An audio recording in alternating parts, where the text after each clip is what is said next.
સાબરકાંઠા જિલ્લાના મુનપુર ગામની પાટીદાર દીકરી બીએસએફ ટ્રેનિંગ પૂર્ણ કરી માદરે વતન પરત. ગામમાં દિવાળી જેવો ઉત્સવ, ઢોલ નગારા સાથે જવાન દીકરીનું ભવ્ય સ્વાગત. મુનપુર ગામ માટે ગૌરવની ક્ષણ ત્યારે સર્જાઈ જ્યારે ગામની પાટીદાર સમાજની દીકરી પટેલ વસુંધરાબેન નરેન્દ્રભાઈ 11 મહિનાની કઠિન બીએસએફ ટ્રેનિંગ પૂર્ણ કરી જવાન તરીકે પોતાના વતન પરત ફરી.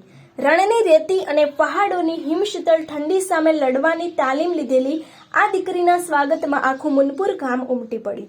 વસુંધરાબેનના આગમન પ્રસંગે ગામના પાદરે ગાડીઓનો વિશાળ કાફલો, ઢોલ નગારા અને જયઘોષ સાથે ભવ્ય સ્વાગત કરવામાં આવ્યું.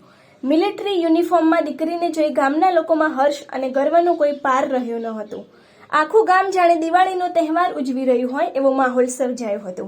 કઠિન ટ્રેનિંગ, લોખંડી મનોબળ અને છાતીમાં ભારત માતા પ્રત્યેના અખૂટ પ્રેમ સાથે સરહદની રક્ષાની સોગંદ ખાઈને વતન પરત ફરેલી આ જવાન દીકરી માત્ર એક સૈનિક નથી, પરંતુ સમગ્ર મુનપુર ગામનું ગૌરવ બની છે. પ્રસંગ દરમિયાન ગામની બહેનોએ કુમકુમ તિલક કરી આરતી ઉતારી તથા પિતાએ ગર્વભેર દીકરીને ભેટી લગાવી. જ્યારે માતાની આંખોમાં આનંદના આંસુ છલકાયા, ગ્રામજનોએ એક સાથે દેશ સેવામાં જોડાયેલી દીકરીને શુભેચ્છાઓ પાઠવી. જોતા રહો ભારત ટાઈમ્સ ન્યૂઝ.